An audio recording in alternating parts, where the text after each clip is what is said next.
All right, we're live. Hello, this is Christian Idealism, and today we have a different guest. He has a YouTube channel called Pessimistic Idealism, and we both have different perspectives. We're both idealists, of course, but we have different views or different perspectives on how one views the world through the idealist perspective. Because idealism it's a broad term that encompasses a lot of different ways you can look at reality, even though it's all within the same ontology where all is mind.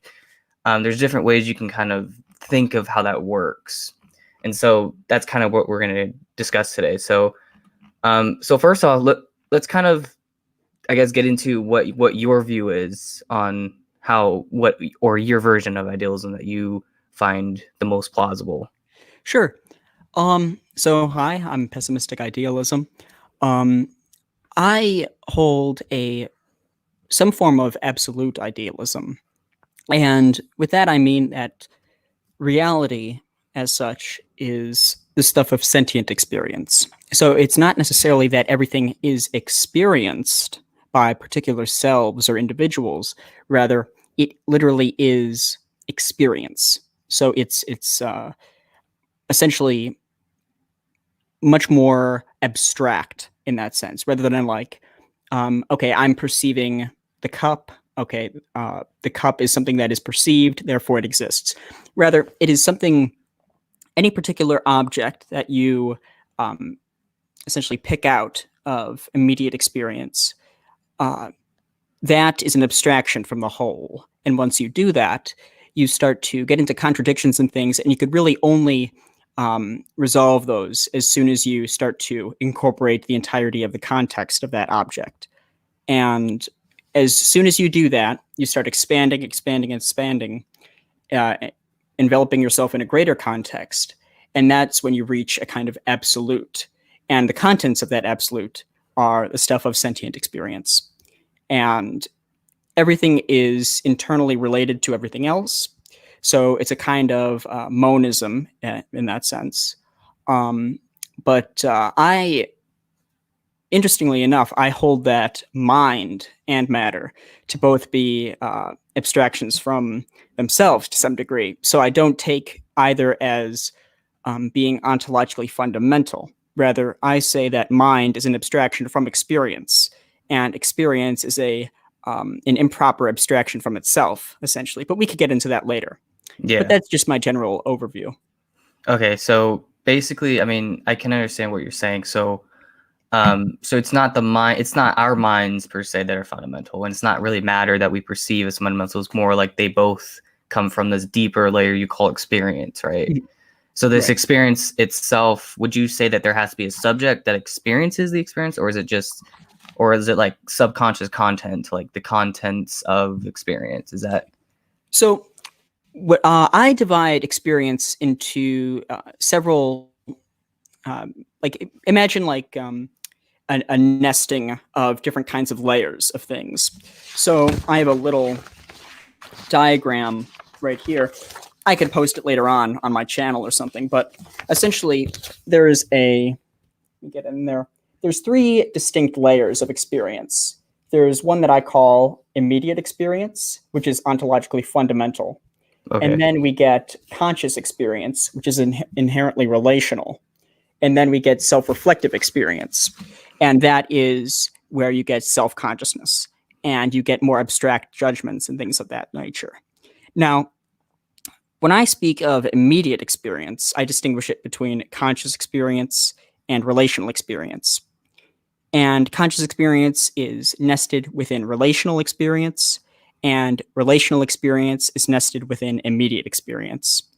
And that might be a bit much at first, but the general overview is that experience at its most fundamental level is essentially non-relational. It is a kind of continuum, a nebula, as it were, of not discrete elements, but more or less felt, I don't even want to say pieces, but it's very fluid. And from that fluidity, you start to, as soon as you begin to attend to a particular section of it, as it were, you start to get ossified terms. So terms start to become more concrete. And then you start to get relations. And those relations, they lead to other relations. And you start to get more solidity, as it were. And that solidity relies upon something that is more fundamental, that is itself not solid, but more nebulous. And everything kind of comes down back to this immediate whole, which is itself below the level of relations. And when I say, like when we talk about the subject-object dichotomy in conscious experience, I say that that is fundamentally relational, and that is contingent upon something more fundamental, and that fundamentality being immediate experience itself. So when I speak of the subject is never known as an object. It's always something that is felt, essentially. And to make the subject an object would require us to posit another subject to experience the subject. Right. And you get into this ordinal regress, essentially, that's essentially infinite. And if we try to step out of the subject-object and try to have a third thing, like an unknown thing, as itself not experienced, then we're trying to have two experienced terms with a non-experienced third term, which what would that even be? Right. So it's Right. essentially, it would be an abstraction, basically. Yeah, exactly. It would be a vicious abstraction. And when we try to get at the subject-object dichotomy, how can you spin an object or spin a subject out of an object or an object out of a subject? You get into problems, and this applies to the subjective idealist as well as the materialist. The subjective idealist, who holds that the subject is primary and not the object, they get into a difficulty because how can they explain pure knowing the subject, essentially? How can you get something that is other than the subject out of it, essentially? Well, right. How do you get a negation from something that's...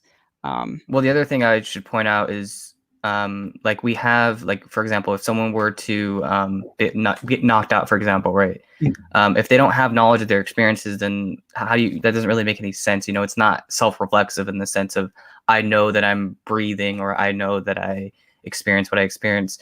But it seems like if you were to knock someone out, they still have experience, but they don't have this self-reflexive experience, which is why I personally take the view that there's a distinction between this self-reflexive experience, like the knowledge of experience. Like, for example, perfect example, like breathing. Like we breathe all the time. We experience breathing all the time, but yet we don't always think about it, right? So it's kind of the same thing with, if you were to take someone that's unconscious, even though it's not technically unconscious, but let's just say that someone's unconscious. They're not really unconscious. It's just they don't know that they're experiencing something, right? So that's why, for me personally, I make that strict distinction so that I can distinguish between, non-self-reflexive consciousness versus self-reflexive consciousness. And I think your idea seems to be very similar in that regard, in that the self-reflexive consciousness is nested within this larger immediate experience. Is that correct? Right. Yes. Okay. And essentially, you can never escape the immediate experience. It's always something that envelops both conscious experience and that even more nested reflexive experience. And once you start to compress them downwards, you ultimately find yourself that we are essentially always within something more fundamental, and that is immediate experience. Right. So basically, there's three layers. You have immediate experience at the fundamental level, then you have conscious experience, and then you got self-reflexive experience. Is that correct? Right. Okay, so let me try to understand. So sure. Would you say that conscious experience is our subconscious minds, and then that immediate experience is kind of like part of the collective subconscious of everybody? Or would you take a little different approach? I would say that immediate experience, so I have a different immediate experience from you. Right. And immediate experience, it should be distinguished from individual selves. So when we say like my experience of X or my experience of Y, that is something that is conscious. It's conscious experience. There's a particular object that we are attending to. Now, when I say this now, well, what do I mean here? Well, that encompasses everything that is present in experience. Only after the fact do I recognize it as my experience. So the subject only discovers itself in experience rather than being outside of experience itself. Right. So if we were to say that all experience is of an object, well, that's not necessarily true. All knowledge is of an object, of course, but it's always within a greater totality. And the subject is within that, but it's not necessarily known as such. It is always a kind of felt background, as it were. And I could go into a bit more detail into that. I have a copy of the overall argument, basically, but it's kind of difficult to grasp without having a visual reference. So Yeah. Okay, so because you would say that the immediate experience is absolute in the sense that it exists independently of all subjects, right? it is more fundamental than subjects. Okay. Yes. Okay. And all immediate experiences, they kind of come together, as it were, within the absolute itself, which is only made up of immediate experiences. Right. Because for me, I would say that, at least if you're going to take that approach, so the immediate experience or the fundamental layer of reality is hosted by the all or universal mind. Right. Right. You can call that God or whatever. But basically, that subject would be the ultimate subject. And then all other subjects would kind of come from his, I guess you can call it. I like to use the analogy of like dream characters. Like, for example, when we dream at night, we have like literally dream characters within ourselves that we don't necessarily control all the time. Right. And it's not the perfect analogy, but I use it because it helps people, at least laymen, to understand how it works. So basically, I would say that we are like dream characters within this larger conscious mind. Would you take that sort of view, or would you just would you kind of reject the notion that this immediate experience has to have a subject in and of itself? I would have to say that immediate experience is not dependent upon a subject, or doesn't even necessarily have one, as it were. I would say that, I get what you're saying. How there's when you try to individuate many subjects from a single absolute subject, like God, let's say, right? And you're doing that through the dream character analogy. That's it. It's an interesting way to do it. I've seen people like Josiah Royce, an American philosopher in the 19th century. He do something similar, and the decombination problem, as it were. How do you get from one absolute subject? How do you get many subjects from it? How do they become right? Well, I'm not right. And I would say, under my view, I'm not saying that we are in that sort of way. Where it's like we're not necessarily cut out from God, or it's kind of like we're not part of his essence, right? So we're not part of the subject's essence, as in that's me. We're more of like we kind of emerge or kind of come from, or at least we're part of God's subconscious, essentially, where there's like this subconscious part of God that we are what we come from, not necessarily his, subject per se, like his perspective, but at least from his because I do think that even God would have some sort of subconscious content that, is outside outside his immediate subjectivity, right? And so, I've been playing around with that. And so, yeah, I do think the decombination problem is an issue, at least for, if you take a cosmopsychist view of the reality where, the entire universe is conscious. Well, then how do you get smaller conscious things from that? Well, that's the decombination problem. And so, yeah, I would say that I can somewhat agree with you that it's not that we are cut out from God's subject, but we're more part of his subconscious mind, essentially.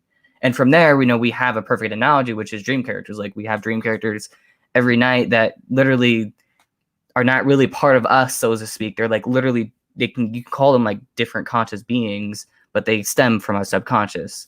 And you even see this with like people with dissociative identity disorder, where you will literally have different minds within the same brain. I don't know, but yeah.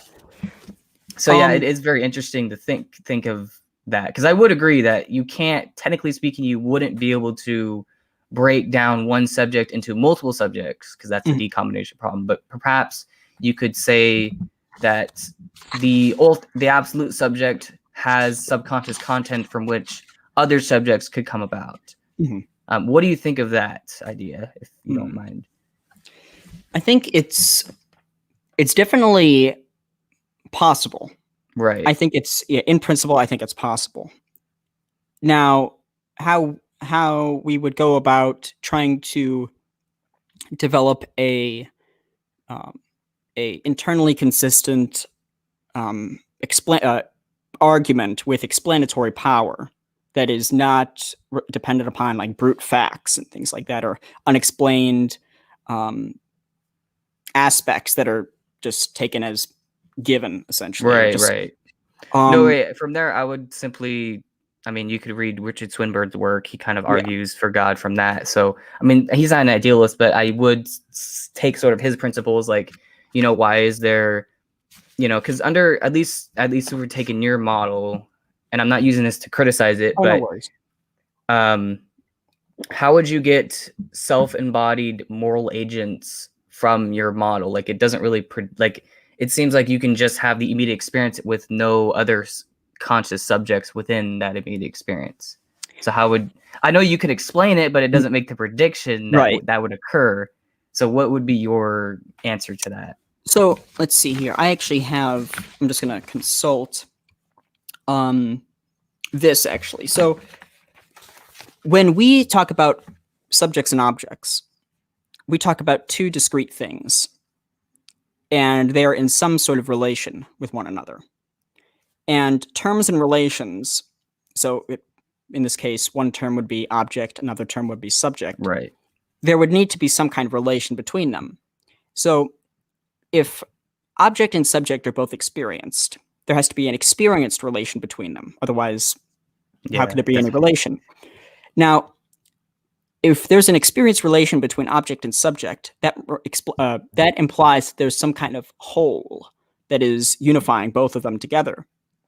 Essentially, in something that's more inclusive than the mere relation itself. Now, the problem with this would be that there could be no, if the relation is taken as something just brute, as something that just links, that's all, that's its single job, it would be a third thing, essentially, if it's taken as external to the terms. You would have to indefinitely, you'd be launched into a vicious regress, essentially, the Bradley regress, where a term would be, well, actually, let me rephrase that. Between two things, there'd be a relation as a third thing, and that third thing is distinct from both of the terms. Since they're distinct wherever there's diversity, essentially, there's always a relation that unifies the diverse. So you'd need another relation and another and another and another into infinity. Now, if the fundamental unifying thing, as it were, is something that is non-relational, is somehow below the level of relations, you kind of get that basin, as it were, that you could pour the subject and object into, and it retains them without falling into a regress. Now, I should say that I'm not positive that it is possible for a immediate experience to have no subject or object absolutely. I'm just saying that it's, in principle, it's possible. So I'm not saying that every immediate experience, every immediate experience that is not experienced by a subject that we know of does not have one. I'm just saying that from what we know in our own experience, wherever there is an immediate experience, there is always a subject that is contained within it. Okay. You're right. Okay, that makes sense. Okay. So we can't really step outside of it in order to examine every single one of these. No, right. It would have to be the totality of reality. You know, you can't get outside the totality of experience, right? So, okay.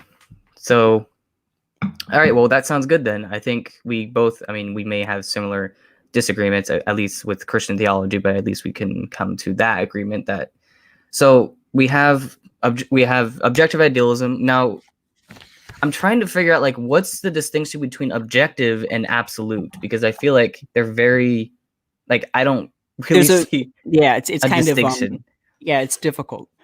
With objective idealism, you have someone like the first one that comes to mind is someone like you could say someone like Josiah Royce. And Josiah Royce was an American philosopher who studied at, or no, he actually taught at Harvard, I think, during the golden age of Harvard's philosophical department.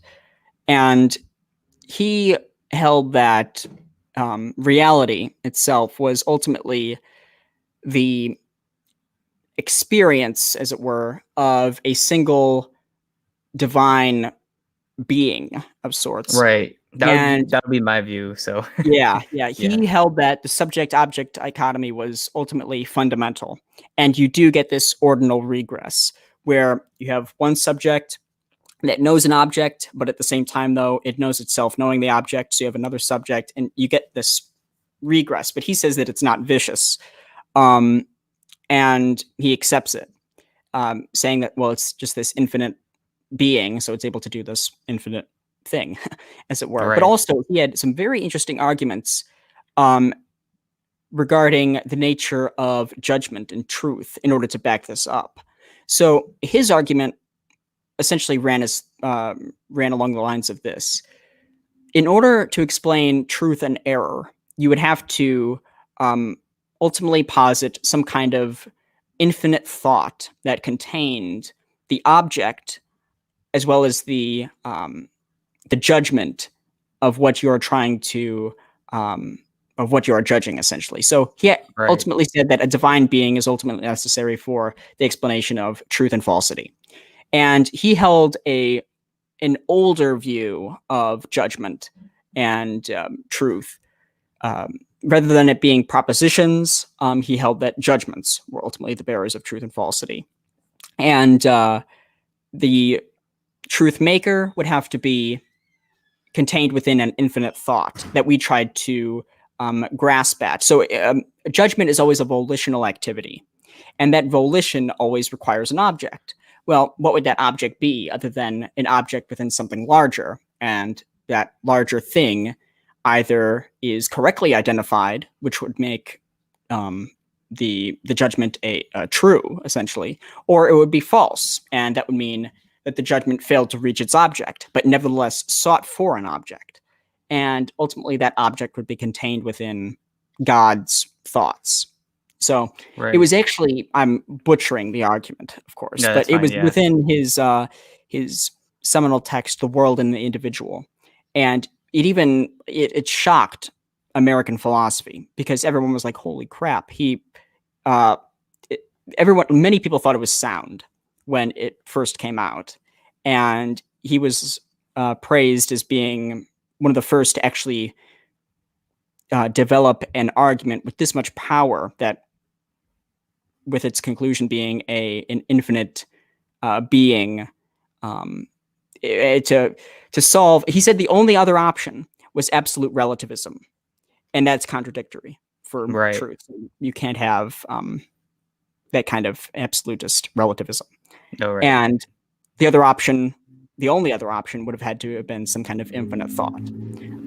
Even the likes of William James was like taken aback by it and thought it was sound for some time.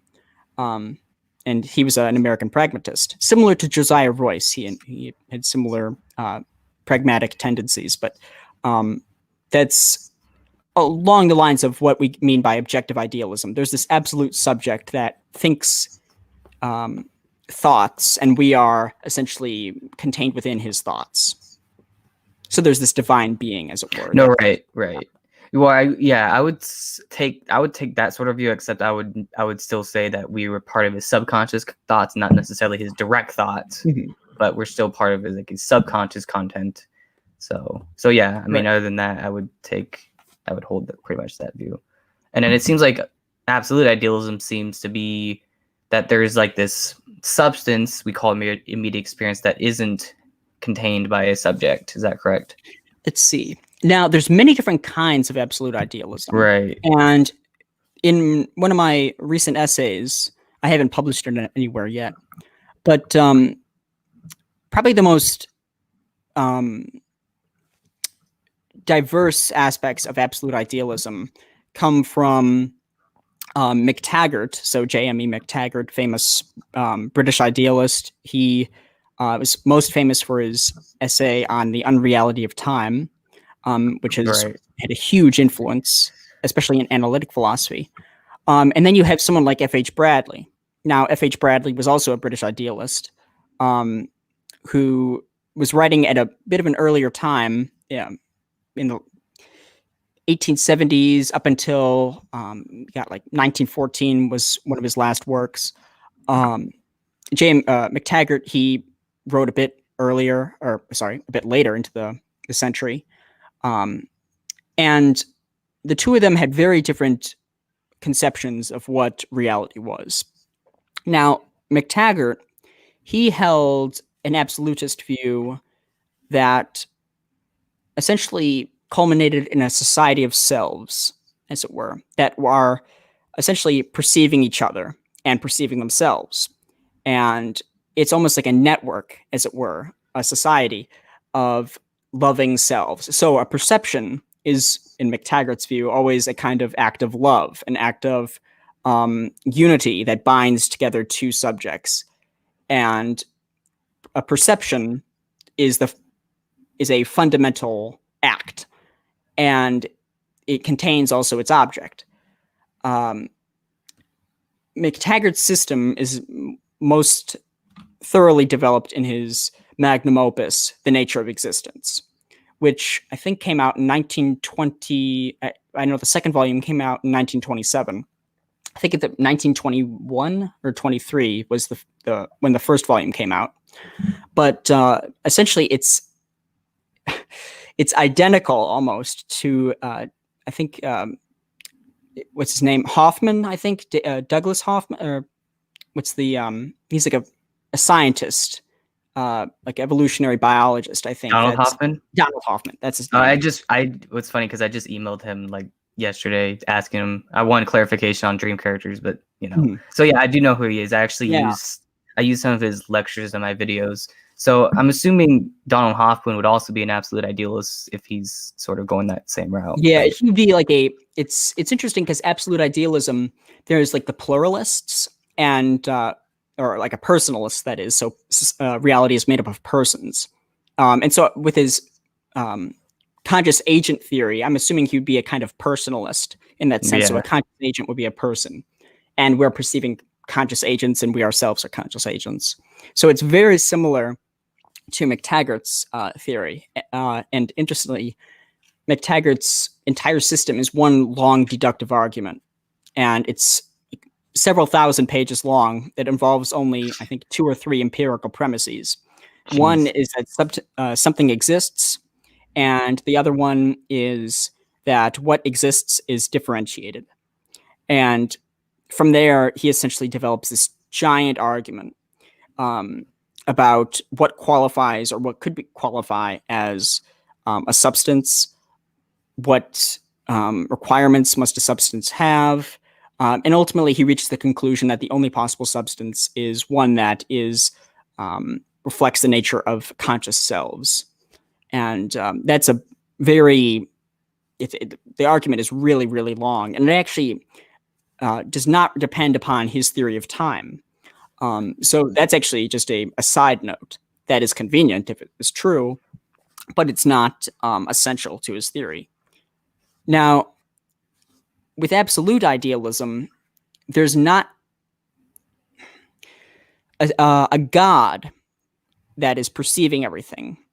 So a single entity that is divorced from other entities, or that contains all other lesser entities, all finite beings. That's not necessary, in the sense that absolute idealism does not have to posit a God to incorporate everything. Rather, all finite things themselves kind of coalesce together into something higher. It's more of like a collective unconscious type. Right.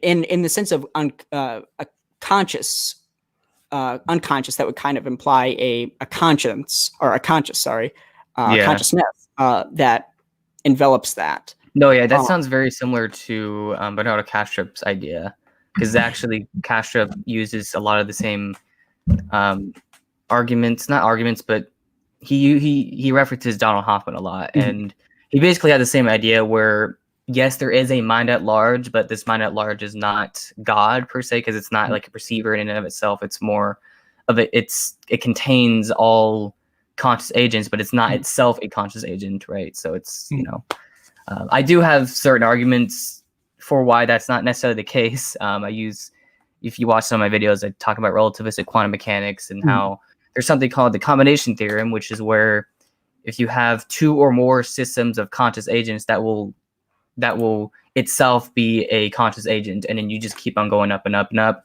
Basically, what I argue is that the whole universe also is a conscious agent, or at least mhm, the whole universe would be within a conscious agent, and that's what would be God. Now, of course, I don't know whether or not there's a multiverse or how high that can go up, because I've Donald Hoffman has made himself clear that his theory doesn't. There's no limit onto how many conscious agents you can build up, so it can go on forever. Um, but mhm. so yeah, I mean, there are some differences, similarities between our views, but I think um, I would generally agree that absolute idealism does not necessarily imply theism, Mhm. right? So Right. in terms of that, I would agree, 100%. Yeah. Um, There's also the subjective idealists. So you have many people take transcendental idealism, so Kant's theory of idealism, to be a kind of, or even like someone like Fichte, who was a follower of Kant and kind of kickstarted the German idealist movement after yeah, him. Um, you have a subjective idealist that usually holds some kind of representational theory of perception. And this representational theory, when taken to its logical conclusion, usually involves some kind of skepticism about the existence of mind independent things, but not so much any kind of positive argument that ultimately eliminates the possibility of it.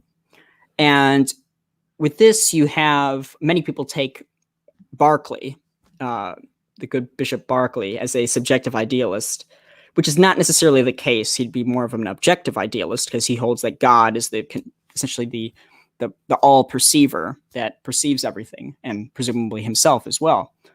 Um, yeah, to be is to be perceived, or to perceive, essentially. Um, Now, with subjective idealism, you get someone like Arthur Schopenhauer, and I've read a lot of Schopenhauer. His works, his metaphysical system is very fascinating.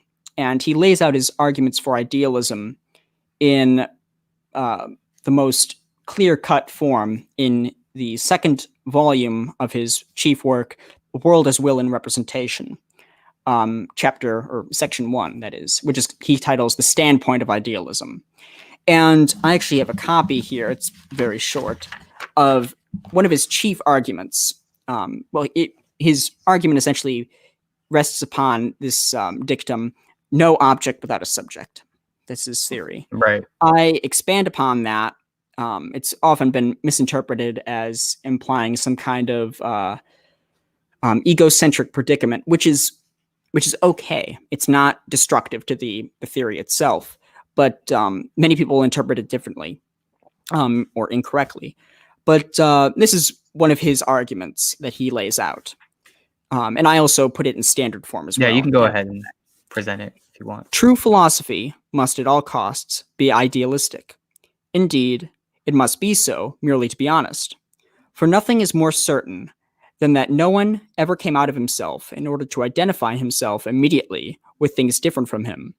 But everything of which he has certain, sure, and therefore immediate knowledge lies within his consciousness. Beyond this consciousness, therefore, there can be no immediate certainty. There can never be an existence that is objective, absolutely, and in itself. Such an existence is indeed positively inconceivable. For the objective, as such, always and essentially has its existence in the consciousness of a subject.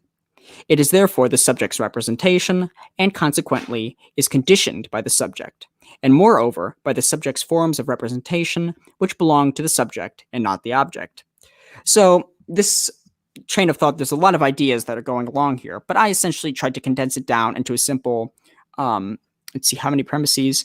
4 premises, single conclusion. So premise 1, consciousness exists. Premise 2, that which lies within my consciousness is what I have immediate certainty of, i.e., I am certain that what is presented in my consciousness is present in my consciousness and is there. Premise 3, the foundation of a philosophical system should be based on that which is self-evident or most certain, in order to ensure the stability of that system as it grows in size. If we start from uncertain premises, we cannot be certain as the system's structural soundness. That seems harmless. Conclusion 1, therefore, that which lies within consciousness is an appropriate starting point for philosophical inquiry. Conclusion 2, idealism is the starting point of philosophy that begins with that which lies within consciousness. And conclusion 3, therefore, idealism is an appropriate starting point for philosophical inquiry. So it's an interesting argument. It's very simple, clear cut, begins from the consciousness. Sounds very similar to my foundationalist or Johanna Rath's foundationalist argument. Yes, it does. And it's a very interesting argument. And it's the way that it begins is a kind of like cogito, as it were. So a kind of I think therefore I am. It's definitely interesting. And I think it does have some force in order to kind of bludgeon an opponent who posits an absolutely independent object, essentially.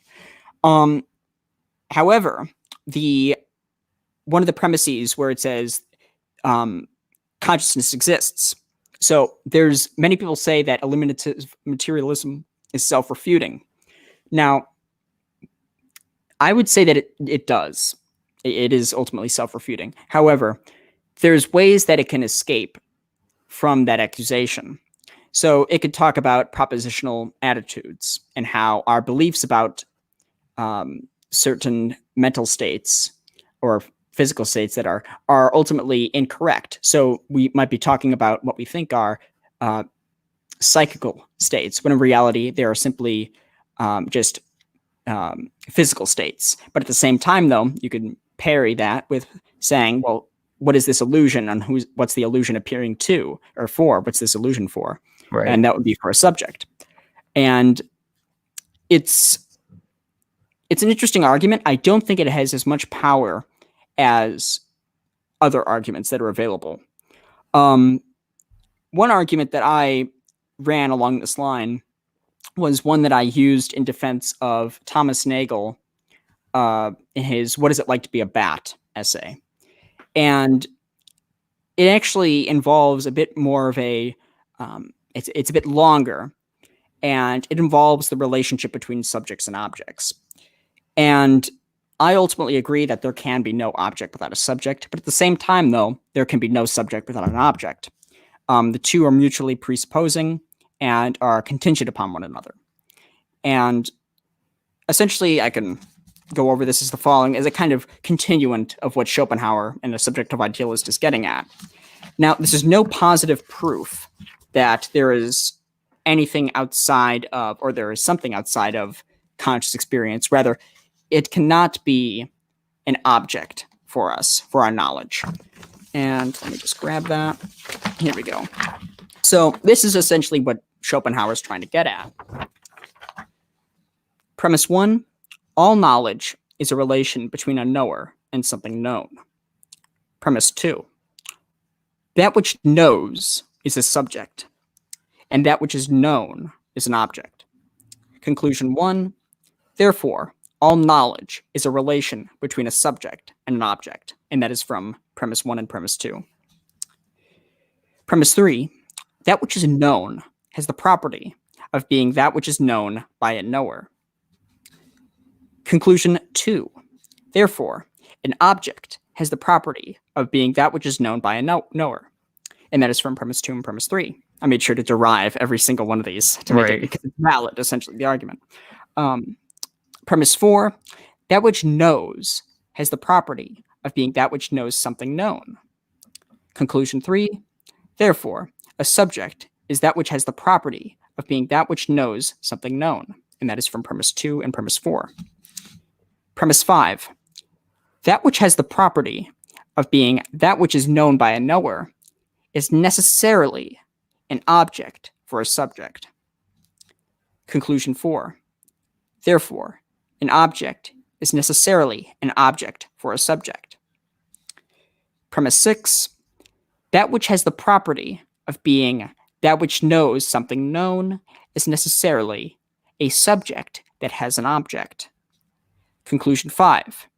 Therefore, a subject is necessarily a subject that has an object.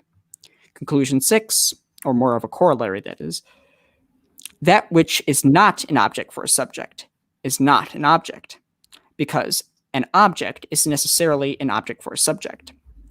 Another corollary, that which is not a subject that has an object is not a subject, because a subject is necessarily a subject that has an object. And the last conclusion, therefore, there could be no object without a subject and no subject without an object. Now, this is essentially an epistemological argument, and it is not a metaphysical argument. No, right. So it does do well in demonstrating that you cannot even conceive of an object that is absolutely independent of a subject. No, right. And it also does damage, and it kind of blocks off any possible materialist theory of a subject emerging from an object. And I actually, before we planned this, I wrote out a brief little argument that shows why any materialist theory is ultimately untenable. That's not to say that materialism is false. However, any kind of theory that we posit ultimately begs the question. So it'll never be able to work. So it's not right. It doesn't mean it's false, but yes, it'll just say we can never. We can never know that it's true, like epistemologically speaking, right? Right. Okay. And so it kind of just, it's not in any kind of standard form or anything like that, but it's just a brief paragraph. Those who take the subject to emerge from arrangements of objects overlook the fact that every object presented in experience, let alone conceived, is never a mere object, absolutely divorced from a subject. Rather, the object is always formally, perspectively, and aesthetically conditioned by a subject. The subject is the aperture to and for whom the object presents itself as an object for a subject. Now, as such, it is more correct to say that every known object is not an unconditioned, absolutely independent, and externally related phenomenon to a knowing subject. Indeed, every object is always apprehended as an object for a subject.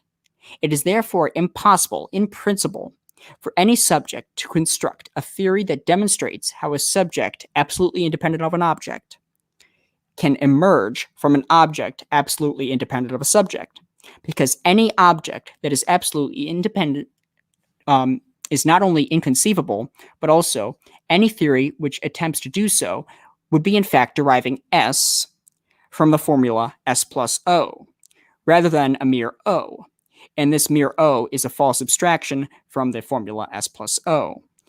So it doesn't even have any meaningful conceptual content, because the content would in principle be inconceivable. So when you say, well, of course we have all these physical objects and things that we see around us. We see a brain, we see a nervous system, we see all of these kinds of, we see machines, we see all of these phenomena around us. Well, it's never absolutely an object independent of subject. Whenever we perceive something or conceive something, it's always conditional. There's always a subject that is attached, as it were, to that object, and that is perspectively determining that object, as well as just aesthetically and even formally too. So ultimately, this object, independent, absolutely independent of a subject, is absolutely inconceivable and has no conceptual content whatsoever. So anytime we try to posit, let's say like a brain, well, when we look at a brain, what are we seeing? Well, we're seeing a brain, but it has qualities. It has a perspectival character. It has some kind of formal character as well, like a gestalt character. Now, when we try to imagine what that brain looks like without any reference or any kind of relation to a subject, either that might exist or exists now, is absolutely inconceivable. Because Yeah, you whenever we can't. imagine a brain, it You're always has some kind of character that's perspectival, that has some kind of gestalt form, and has some kind of aesthetic quality, either pleasing, not pleasing. It has some kind of uh, intentional qualities to it, so it has some kind of value in that sense, right. and that's always grounded in the subject So to and basically, for what whom you're it's saying is for. that we can't. It's not even. We can't even conceive of a mind independent reality. Like we can't. Like in our like if Right. we thought of like a mind independent reality, that's not a mind independent reality. That's still Mhm. dependent on your mind because you're thinking of it, right? Yeah. Also, too, even if this is, we shouldn't confuse this also with Berkeley's infamous tree argument about like, well, you're not well, when you try to conceive of something that's unperceived, you're ultimately going to be perceiving that thing. Rather, we could say this is actually something that A.E. Ewing wrote out in his criticism of idealism, who is actually a sympathizer of to idealism. Uh, he wrote that out in this following way. So I quote, and I have some brackets, but that's fine. To know any object X or form any intelligent opinion about X, I must ultimately think X as it would be for a subject which was consciously aware of it as a present fact, though there may never be or have been such a subject. Thus, ultimately, we can only think of unperceived physical things in terms of a possible observer, in the sense that we must think of them as if they were objects for a subject. So, ultimately, an object absolutely independent of a subject is inconceivable in principle. And any kind of concept of an object absolutely independent of a subject has no conceptual content whatsoever because it is absolutely inconceivable and therefore meaningless. So this is it's not a positive argument. Rather, it's a bludgeon, as it were, that kind of It's knocks more of like the, a. It's more like a counter. It doesn't prove idealism, but it does at least go against materialism, or at least any yes. theory that would. Okay. All right. Well. Okay. That I actually, that makes a lot of sense, and it also helps us to, I guess, kind of because I know there's a lot of people. I mean, could this argument be used against naturalism as well? Because I have this book. It's called, well, it's not a book, but well, it is a book, but it's Oh here. I'll yes, show the you. essays and the So new. Yeah. what I did was I didn't read everything. I only read the chapters that had to do with criticizing idealism, and one of the chapters was written by Grandma. Graham Yeah. Oppy, and I was very disappointed in the criticisms that he. Now, of course, there were some valid criticisms, but I think a lot of what he had to say didn't really make any sense, in my Mhm. opinion. Um, like, when he talked about how idealism posits something new, well, yeah, only under certain theories, like, Mhm. perhaps, subjective idealism when you posit God, but not all forms of idealism do that, right? And so, um, obviously, it's not really a fair representation. And he also pointed out, he talked about how idealism means that subjects always have to exist. Well, sure, under certain theories, but not under all theories, right? Because, I Right. mean, under your theory, it would just be absolute or immediate experience that would always exist. And, so, Yeah. I mean, It's did you read the chapter? I skimmed through it. I didn't. So I'm not prepared to comment on the entire article, but Yeah. I'll just say this: that many analytic philosophers, um, even back when analytic philosophy started to emerge, in a very uh, gross understanding of and essentially misrepresented many idealist arguments, and either people associated idealism with obscurantist gibberish, whether it be like many people often attribute that kind of those kinds of theories and things to Hegel, um, or to the naive idealism, you could say, of someone like Bishop Berkeley, who was essentially involved in epistemological arguments, solely epistemological arguments that couldn't really transition from a metaphysical, from epistemological facts to metaphysical facts. Right. I would say that it is possible to do that, but in the sense that in the way that he was doing it, you couldn't do it without encountering problems. Now, many people, like in 1903, G.E. Moore published a famous, let's just say famous, Yeah.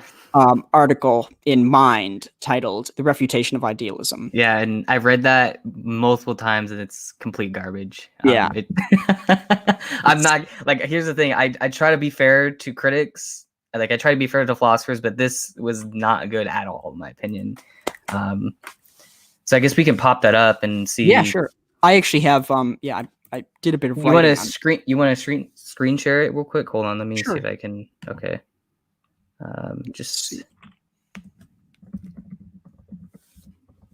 Perhaps we can go over that next, and then we can after we go over that, then we can discuss like why philosophers within the past 100 years have rejected idealism. Totally. Yeah. Okay. Sounds good. Let's see here.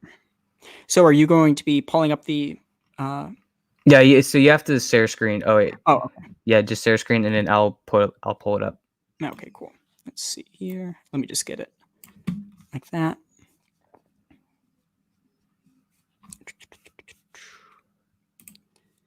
Okay.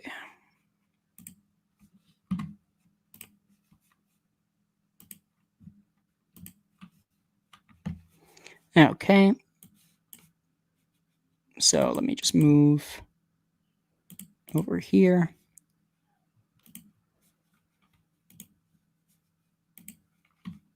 Okay.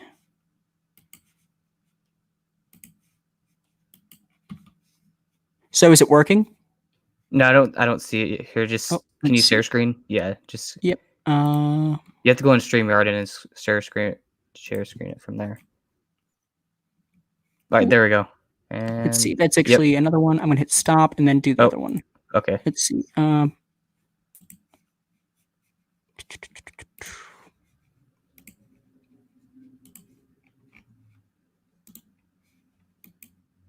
There we go. Okay. So is the essay popping up now? Yeah, I see it. Yeah, it should be. Yeah, you're good. Yep. So, yeah, this was published in 1903, and the idea behind G.E. Moore's essay was his thought that idealism rested upon a single premise, that esse est percipi, so to be is to be perceived. And Moore thought that if this premise could be refuted, then all idealism tumbles down into ruin, essentially.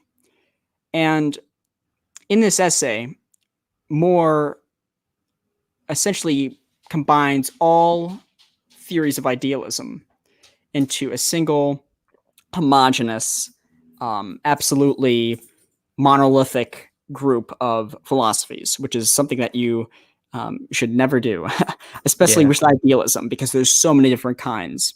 And hardly any idealists at the time when this was being written agreed with Berkeley that to be is to be perceived. Right. So that was one problem already. But some major aspects of this article could be just briefly sketched out. So Moore begins by saying, modern idealism, if it asserts any general conclusion about the universe at all, asserts that it is spiritual. And so this right here is actually almost verbatim, taken verbatim from McTaggart's Nature of Existence, ontological argument for idealism, I should say, which begins that I can't remember what it is exactly, but he literally says, I believe that reality is fundamentally spiritual. And in that sense, he believes that reality is not material, rather is the stuff of spirit. So whenever I pick up a rock or something, that's not matter. Rather, it is spirit. So it's not so much merely a subjective mental phenomenon, like the stuff of thoughts and things, like my own thoughts. Rather, it is something external to myself, but it is fundamentally spirit. And this is Right. kind of a Hegelian way of viewing it, but it shouldn't be confused with my own subjective experiences. So Right. it's not a representationalist theory, but more he kind of conflates the two, and it makes it almost unintelligible from what kind of idealism he's targeting, because there's many different kinds. But essentially, we could go on, and there's an important part in this that Moore points out. Let's see here.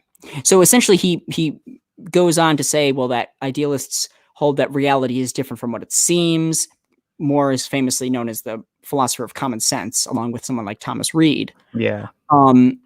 Even publishing a book titled The Defense of Common Sense a little bit after, I think. Let's see here. Here we go. So the trivial proposition, which I propose to dispute, Yeah. is this, that esse is percipi.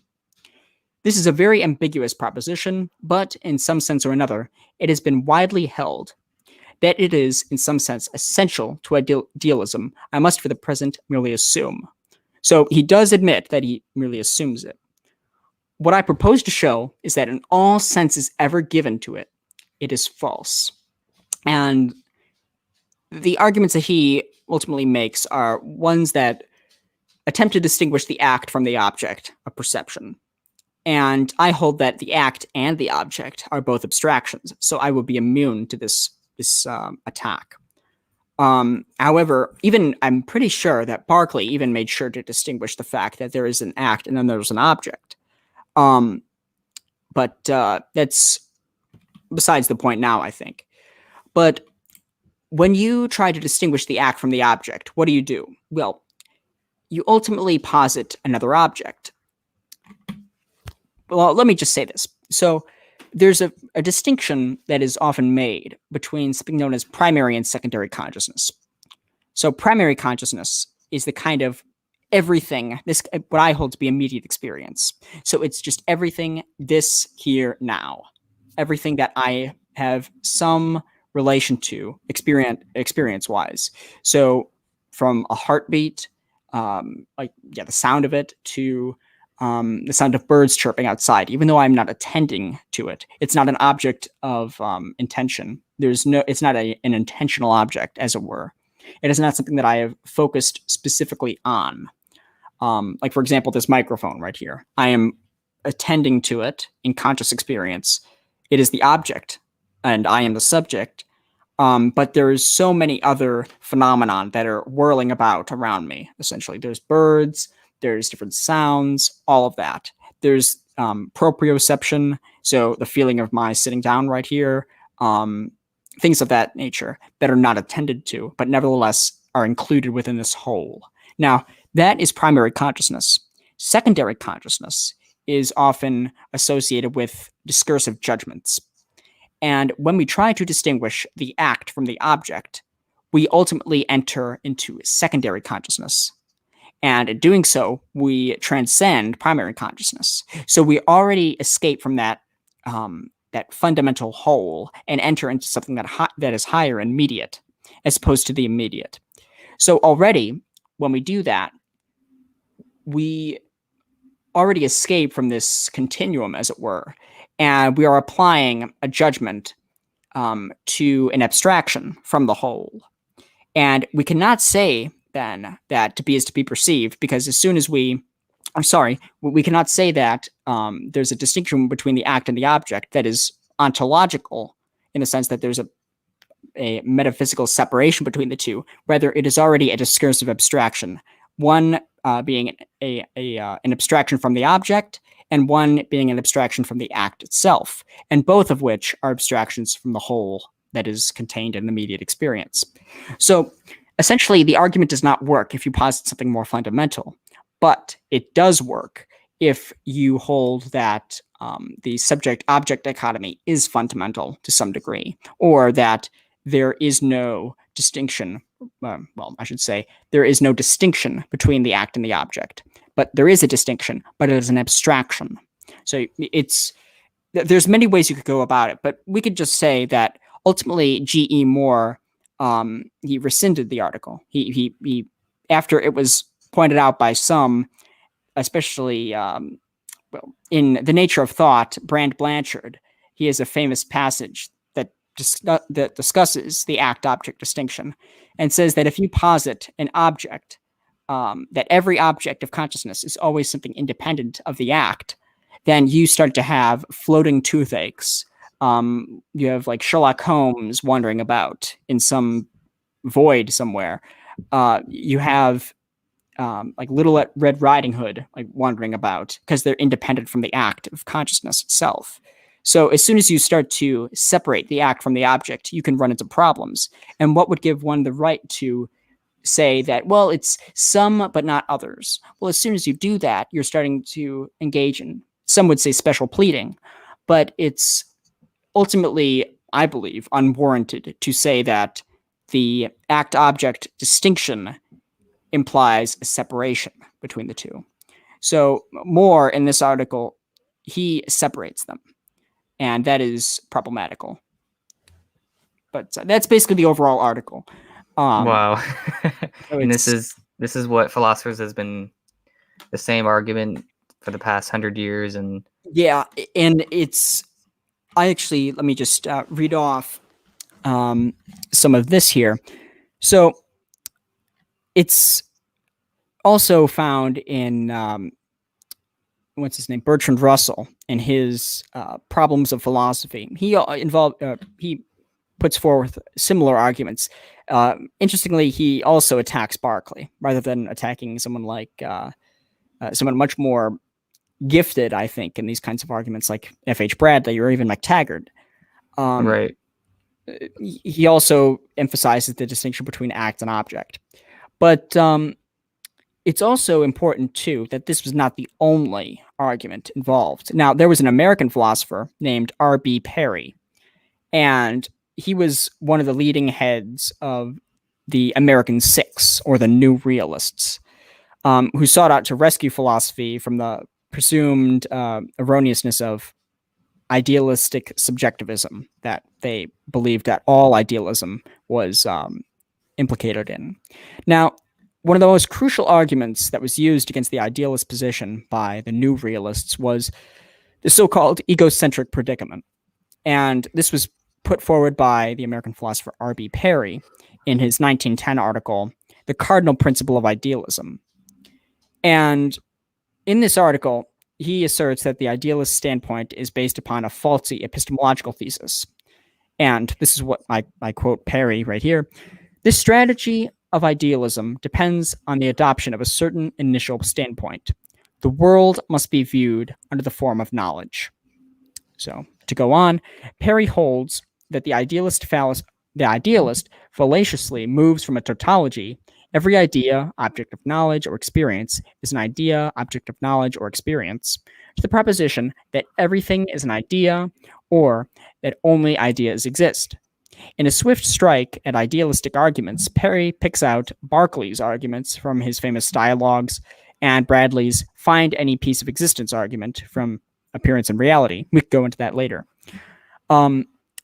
He places both of these arguments under the knife of New Realism and treating both of them as equally fallacious. Perry, he doesn't really read that deeply into the arguments, nor does he really apply them in the, or he doesn't treat them with the context that they deserve. Instead, he selectively takes them out of context and takes them as the only arguments that these philosophers make for their idealism.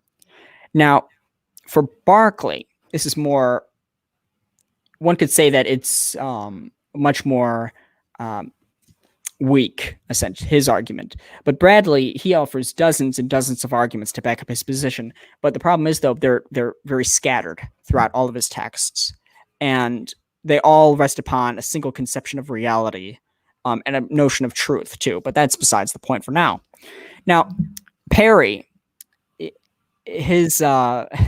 he makes a very stunning judgment and states that a study of the later development of idealism will disclose the fact that the egocentric predicament is mainly, if not entirely, relied on for the proof of the cardinal principle of idealism. After his deconstruction of idealism, Perry cavalierly passes by Bradley's experiment once more. So Bradley has this very dramatic passage in his Appearance and Reality that essentially says that the only possible or conceivable reality is one of sentient experience. And we could go into that later, but that's besides the point for now. So Perry says this about Bradley's thesis. I shall not undertake to determine which of the errors above named, confusion, redundancy, or false agreement, predominates. I am not sure that the idealist is not guilty of an original compound fallacy, the fallacy of many fallacies.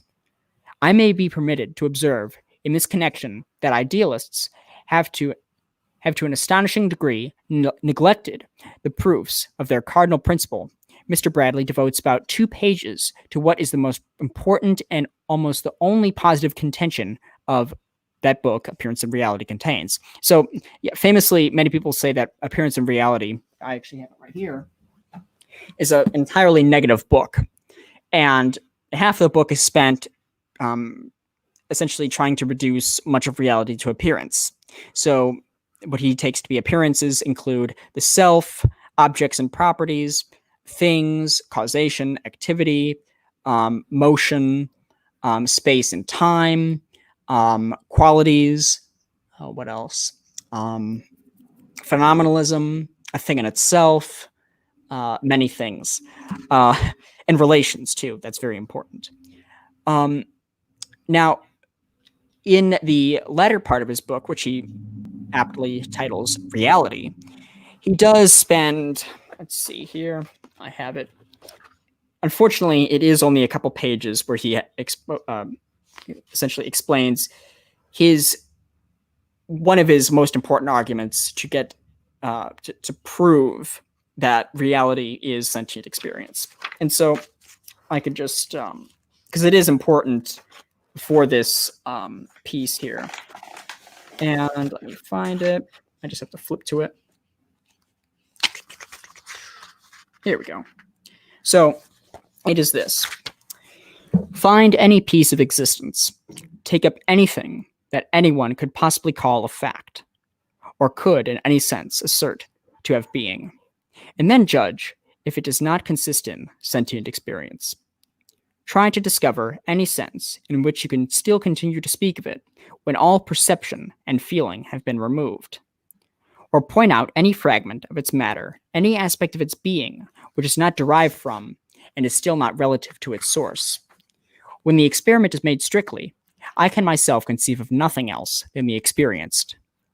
Anything in no sense felt or perceived becomes to me quite unmeaning. And, as I cannot try to think of it without realizing either that I am not thinking at all, or that I am thinking of it against my will as being experienced, I am driven to the conclusion that for me, experience is the same as reality. The fact that falls elsewhere seems, in my mind, to be a mere word and a failure, or else an attempt at self-contradiction. It is a vicious abstraction whose existence is meaningless nonsense, and is therefore not possible. So, Perry attacks this by saying that Bradley is divorcing the subject from the object, saying that Bradley is holding the object to be experience itself and divorcing the subject from it, saying that the subject is outside of experience. But this is not what Bradley is saying at all. In fact, a couple sentences later, he says, I may be mistaken to divide the percipient subject from the universe, and then, resting on that subject, as on a thing actual by itself, I may be supposed to urge that it cannot transcend its own states. Such an argument would lead to impossible results, and would stand on a foundation of faulty abstraction. To set the subject up, the subject as real independently of the whole, and to make the whole into experience in the sense of an adjective of that subject, seems to me indefensible. So, essentially, Bradley would agree with Perry that you cannot treat the subject and object dichotomy as fundamental without trying to explain the problem of how you can transcend your own states if the subject and object are primary. This is also another affirmation right here of Bradley's contention of the fact that there is an immediate experience that ultimately subsumes and consumes, basically, both the subject and the object. For if, seeking for reality, we go to experience, what we certainly do not find is a subject or an object, or indeed any other thing whatever standing separate and on its own bottom. What we discover, rather, is a whole in which distinctions can be made, but in which divisions do not exist. And essentially, this can be further elaborated in greater depth later on, but Bradley would, I hold a very similar view to Bradley, in that reality is ultimately composed of finite spheres of experience that each kind of form a kind of transcendent whole that is non-relational itself, that transcends relations. Relations ultimately lead to problems. You get the Bradley regress, and also even with internal relations too, you lead to problems of internal diversity between the terms and the relations. So both ways you're going to get a regress. Unfortunately, Bradley died before he was able to publish his famous knockdown argument against relations in mind. He died, I think it was, halfway before finishing the article in its entirety, which is unfortunate because he was unable to address many of Bertrand Russell's objections and bring them all crashing down. But this egocentric predicament attack against idealism was not the only argument. In fact, it's very unfortunate that many idealists were dying at the time. So let's see, if I remember correctly, let's see, I'm just going to get the...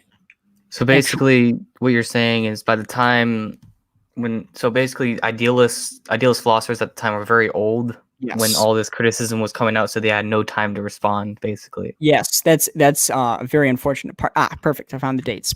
So, let's see. So, after the First World War, British idealism's influence had begun to quickly disappear from the mainstream.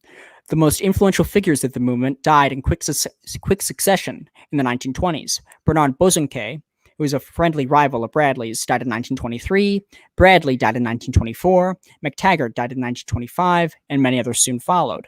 Now, it's a shame because many of these criticisms were being either, I don't want to say ignored, but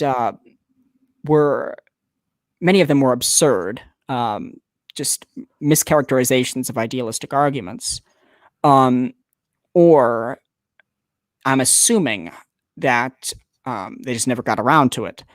But there are a few idealists to pen significant rebuttals of these new realist arguments. Someone like May Sinclair, who was a famous British author and poet, she penned two works, one titled A Defense of Idealism, which was published in 1917, and The New Idealism, which was published in 1922. And both of these, she tries to defend idealism and expand her own thesis that does not depend upon an idealistic logic, which usually involves some kind of monism, like a monistic logic, where there's only one subject to whom and for whom all predicates are attached to. So kind of like a Spinoza substance, as it were. It's one thing is God. And that does not rely upon a kind of egocentric predicament. So she agrees with someone like Perry that the subjective idealism does run into this trouble. And Sinclair, she ultimately adopts a kind of panpsychist route that holds reality to be contained within the mind of this God, as it were. So all objects and things, they're kind of derivations of this absolute mind. And her arguments mainly involve the antinomies. So the famous Kantian antinomies of space and time, many people thought they were resolved especially with Georg Cantor's writings about infinity in the early 20th century, late 19th century. Yeah. So like the famous Zeno's paradoxes, those went unresolved for a long time. Even people say, well, Aristotle solved it. Not necessarily, because you still have problems with the potential and actual infinities involving infinite tasks. Now, the paradoxes, or the antinomies, essentially, they're still subject to a lot of analysis today. And whether or not they're solved is not something that I'm comfortable with going into, because mathematics is not my strong suit. Yeah. But that's fine. There's evidence to suggest that there's still problems such as potential tasks. So when I pick up this cup and place it back down, I just completed an infinite many tasks right there in a finite amount of time. But time is also infinitely divisible into infinity. But also, if you look at the fact that take a substantivalist view of space, so viewing space as a substance as opposed to relations, you still have to figure out, well, what is space? Is space infinite or finite? If it's finite, then there has to be space. You can only conceive of space as having space outside of it. If space is mere relations between things, and things they are themselves spaces, well, then those spaces are themselves made up of more relations, and those relations, of course, being between spaces, and you get into this kind of vicious regress. And these are similar arguments that Bradley employed in his own writings. But probably, since you wanted to talk about the most destructive, the reason why idealism mainly came to a crashing halt could probably be looked at in several from several different angles. One, it could be a fundamental disconnect between the writings of Bradley and the writings of Bertrand Russell. Bertrand Russell claimed to be an idealist for some of his college years, and even agreeing with the ontological argument that the idealistic ontological argument is different from your traditional Anselmian ontological argument. And the ontological argument that many idealists uphold is the view that reality is the ultimate subject of all of our judgments. And it is one thing, essentially, that exists. And the fact that there's this one thing, well, we can only find a sentient experience. Therefore, reality must be sentient experience, essentially, and is the ultimate subject of all of our judgments. So you kind of get this easy route to a monism and an idealism that way. But the arguments against the arguments for and against relations that engaged that happened between Bradley and Russell mainly involved. I might sound a bit biased, but Bertrand Russell largely misunderstood what Bradley's positions were and would engage in strawman arguments. For example, Russell misunderstood Bradley as taking judgments as ultimately being manifestations of subject and predicate formulations. And this is something that Bradley did not uphold. He held that judgment was ultimately one thing and is not cannot be divided in that sense between a subject and a predicate. But also, in regards to relations itself, there's a fundamental disconnect between the two of them. Bradley is a monist, while Russell, on the other hand, is a pluralist. And Russell held that relations are external to the terms.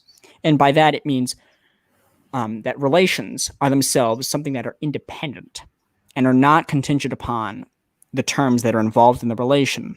So think of a relation like up or down. Now, Russell held that those relations do not have any influence on their terms. So, for example, if I was to eliminate the relation up from, well, let's say, like this cup is on the table. So that's a relation between the cup and the table. Now, if I was to scrap the relation, so if I was to essentially take out the table from that hole, as it were, would the cup change at all? Would its properties change at all? Well, it would no longer be related to the table. But if that was the case, then the cup would have been changed, the nature of the cup, that is, because it's no longer engaged in a relation between the table, in the sense of it being on the table. Now, Russell did not think like this. He said that, well, no, relations are themselves something that are independent. They're a third thing. And their job is simply to relate. They do not affect the terms in any way. The terms simply just enter into the relation, and that's it. Now, Bradley thought this was ludicrous. He says that the terms always are dependent upon relations, and relations are themselves dependent upon terms. Wherever you find a term, you're always going to find a relation. And a relation that is absolutely independent of a term, or a term that only has a single term that only has a relation without another term to link it with, is another abstraction that's faulty. Essentially, Bradley says as soon as you treat a relation as something as a third thing, you get into these problems. But Russell was treating them as third things. So ultimately, Bradley, you could say, I mean, I'm biased for saying it, but he ultimately was able to defeat Russell in the debate, even though with problems of age. So Bertrand Russell lived to almost 100 years old. Well, Bradley, he died in the 1920s from blood poisoning. So there was definitely some time for Russell to further his own theories and things like that, but also the fact that Russell was able to get away with his own views, even though they are internally incoherent. But also, if we look at the fact of logical positivism, and that's another biggie. Yeah, and that had a huge destructive effect on idealism, not because of sound argument, but simply because of approach and clarity. After World War I, many people were distraught. They had a very pessimistic view. There was a lot of death, of course. There was tragedy. I mean, as I was saying, the passing of many idealists in the early 20s led to a lot of decline, in a sense. Many attempts to rescue or resuscitate British idealism did not meet with long-term success because of this very reason, especially with the onslaught of positivism coming. Now, when we try to look at how positivism played a role, we could say that, I'll actually just read off one of my essays here. Britain also became acquainted with a radical, up-and-coming philosophical movement from Vienna known as logical positivism, which sought to expel metaphysics, that kernel of idealist thought, from philosophy altogether. One of the forerunners of logical positivism in Britain, A.J. Ayer, published a manifesto in 1936 titled Language, Truth, and Logic, which laid out a new and fresh philosophical method, a re-examination of the problems of philosophy, and the reconfiguration of the purpose of philosophy altogether. In the first chapter of Ayer's book, titled The Elimination of Metaphysics, he asserts that metaphysicians are guilty of concocting false problems, namely due to a misuse of language, and passing them off as meaningful and significant. In passing, Ayer takes a fragment from Bradley's Appearance and Reality, allegedly picked out at random, and puts it under the knife of logical positivism and its criterion of meaning and significance. Quote, with such metaphysics as, quote, the absolute enters into, but is itself incapable of evolution and progress, end quote, parenthesis, F.H. Bradley, end parenthesis, one cannot conceive of an observation which would determine whether the absolute did or did not enter into evolution. The utterance has no literal significance. This one sentence can be viewed as the moment when British idealism was consciously put to rest by British academia and placed back on the shelf to be viewed by onlookers as an antique, outmoded strain of philosophical thought. Now, it's important to say that this quote actually wasn't even a quote. It was a paraphrase that was allegedly passed off as a quote, so it's fundamentally wrong. And if Ayer was to look at a few pages back, he would realize that this is fundamentally mistaken, what he's trying to assert. And let me just pull this up here, because I have the actual passage. Here we go. So what Bradley is trying to say is that reality enters into appearances. So reality is something that is beyond its appearances, but nevertheless is part of its appearances and manifests itself in our experiences, wherein it evolves and progresses. So reality is itself static, but the appearances are forever in motion. Now, that's what he means by reality is itself without evolution and progress. So this is what Bradley says here. Let me find. Here we go. This one reality of existence can, as such, nowhere exist among phenomena, and it enters into, but is itself incapable of evolution and progress. Now, if we go back, forward a couple sentences, Bradley says this. Is the absolute better or worse at one time than another? It is clear that we must answer in the negative, since progress and decay are alike incompatible with perfection. There is, of course, progress in the world, and there is also retrogression. But we cannot think that the whole either moves on or backwards. The absolute has no history of its own, though it contains histories without number. So it's also important to say that he says here, in a complete philosophy, the whole world of appearances would be set out as a progress. So essentially, he just completely picked out of context this quote that would make no sense without context, and he passes it off as a something that essentially appears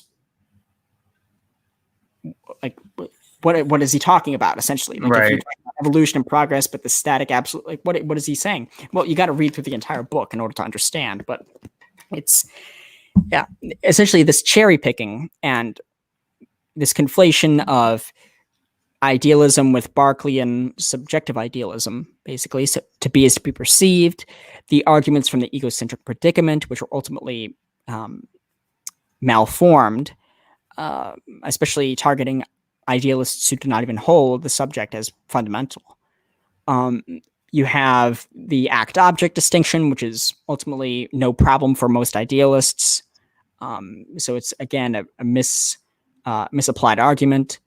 You have all of these arguments that are ultimately misconstrued against an opponent that's a straw man. You start to get this unraveling. But also, it's important to note that many idealisms were associated with Hegelianism. And Hegel's ideas were often associated with German idealism, and that was associated in World War I with the enemy. So you got Germany as the enemy. They're responsible for all of these problems. That's the reason why idealism in Britain was suspect. Even when you look at the writings of someone like Hobhouse, who was a famous British political and, you could say like a philosopher, basically. He was a political scientist, basically, who was largely responsible for pushing liberalism into the British political sphere. And this is what he had to say about idealism and Hegel in 1918 during the First World War. So Hobhouse, in his 1918 work, The Metaphysical Theory of the State, offers up a most striking anecdote. Well, I'm butchering what I'm writing here, but let's see. Wherein he describes a revelation that he had while reading Hegel during the war. Quote, "One morning, as I sat there annotating Hegel's theory of freedom, jarring sounds broke in upon the summer stillness. The raid was soon over. Ellipsis. As I went back to my Hegel, my first mood was one of self-satire. Was this a time for theorizing or destroying theories when the world was tumbling about our ears? My second thoughts ran otherwise. To each man the tools and weapons that he can best use. In the bombing of London, I had just witnessed the visible and tangible outcome of a false and wicked doctrine. the foundations of which lay, as I believe, in the book before me. To combat this doctrine effectively is to take such a part in the fight as the physical disabilities of middle age allow. With that work began the most penetrating and subtle of all the intellectual influences which have sapped the rational humanitarianism of the 18th and 19th centuries. And in the Hegelian theory of the God state, all that I had witnessed lay implicit. You may meet his Gothas in midair, and may the full power of a just cause be with you. I must be content with more pedestrian methods, but, quote, to make the world a safe place for democracy, end quote, the weapons of the spirit are as necessary as those of the flesh. So you have someone like Hobhouse saying, well, Hegelianism is responsible for the problems of World War I, so essentially its emergence, and therefore Hegelianism in all of its forms need to be essentially destroyed.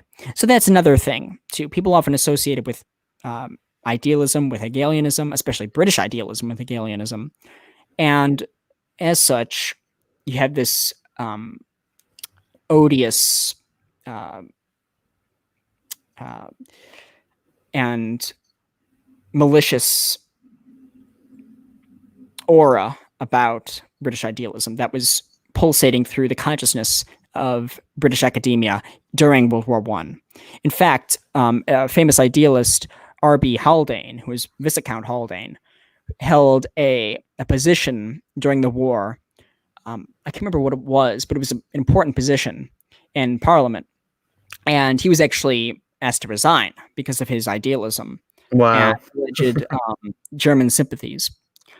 And so basically, it was basically peer pressure. Yeah, peer pressure, mischaracterization. There's a lot of slandering, speculation on the part of politicians, even just the populace itself. But it also is important to note that idealists viewed reality as fundamentally good. Matter was deemed as a finite appearance of something infinite. Our world was conceived as being a spiritual whole that penetrated all of its appearances and transcended all boundaries. And metaphysics was essentially regarded as the queen of the philosophical sciences. That's basically what the standpoint of British idealism was.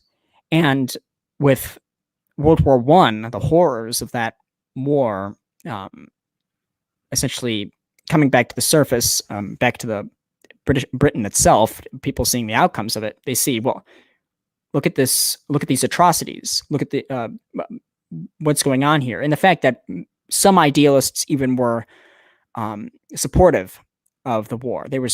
Many of them were nationalistic. They believed in this organic theory of the state, wherein the individual was essentially not a cog in a machine, but rather there's this mutually determining relation between the individual and the group. And both are dependent upon one another. So it's not essentially, it shouldn't be said that the idealists viewed the individual as nothing, but they viewed them as something working in tandem with the whole as such, and both breathe life into the other.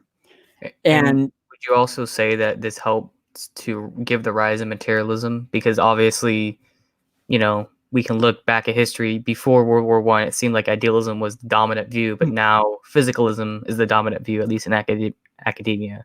Do you think that's because of the wars? Do you think that had an influence? That's interesting. I think, or maybe perhaps positivism with the combination of the two world wars caused academia to take materialism over idealism. I would say that it definitely has something to do with it. I also think that realism ultimately does lead to materialism.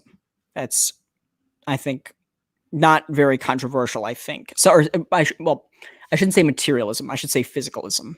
That is. Right. Because materialism and physicalism, some people use them interchangeably. Right, because materialism is a reductive form of physicalism, whereas if you're a property dualist, that would be a non-reductive form of physicalism. So, right, obviously, yeah. And with the death of many idealistic philosophers in Britain and in the United States, you start to with the rise of analytic philosophy, this very rigorous language-oriented discipline. Now, so philosophy is being divorced from metaphysics. It's being turned to conceptual problems. So the language and its role in causing metaphysical non-issues, essentially. So you got someone like A.J. Ayer saying there's these unverifiable propositions that are therefore meaningless. You have talk of ethics, especially with logical positivism, saying that ethical propositions are meaningless. Talk of any kind of thing or event that cannot be verified empirically in some way or another, or has the possibility of being verified empirically, can have no meaning. You essentially, well, it's funny because as soon as you make a judgment about reality, you are in turn making a metaphysical state or a metaphysical judgment. So you're engaging in metaphysics already. And if someone says, well, no, those are epistemological statements. Well, you could say reality is such that X does not know Y. That's a metaphysical judgment right there that imply that works in the favor of the idealist who says, well, as soon as you make an epistemological claim, you are making a metaphysical claim because you're saying something about reality. Reality is such that John does not know Mark, or reality is such that I don't know, I cannot make certain statements that are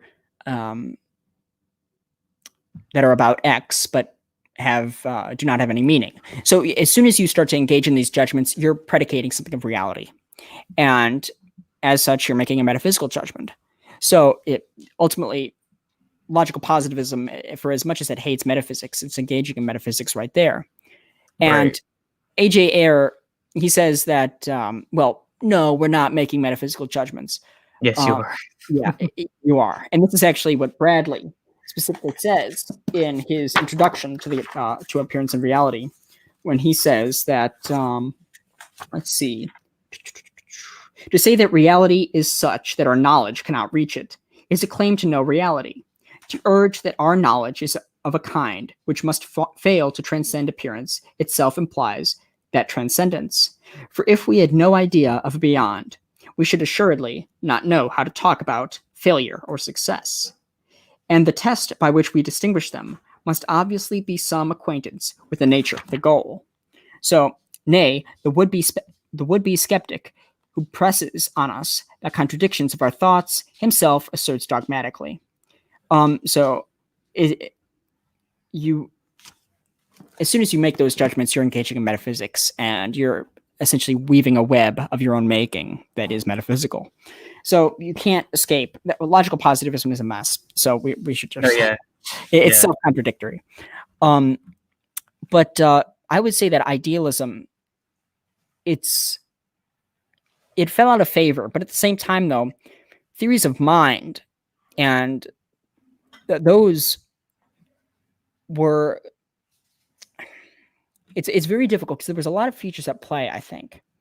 Now, with the rise of cognitive science and neuroscience, theories of mind have been very important in analytic philosophy, especially when you... Well, because they assume that physical things have an effect on mental things. Like, they make that assumption, and then...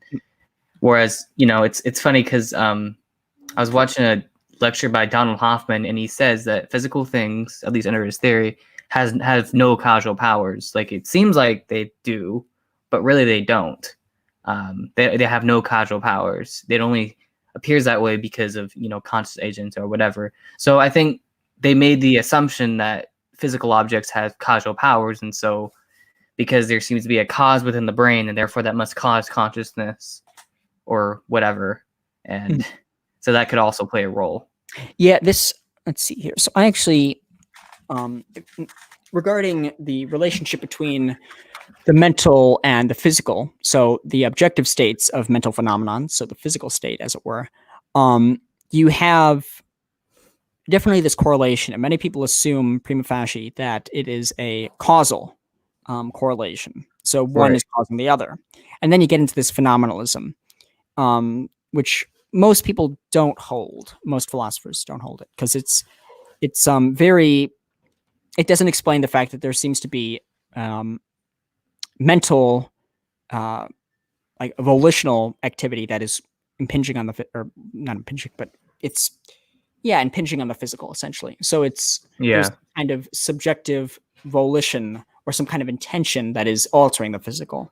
So if I wanted to think about something and that would make me cry, let's say, well, my thoughts are they responsible for the physical process of crying?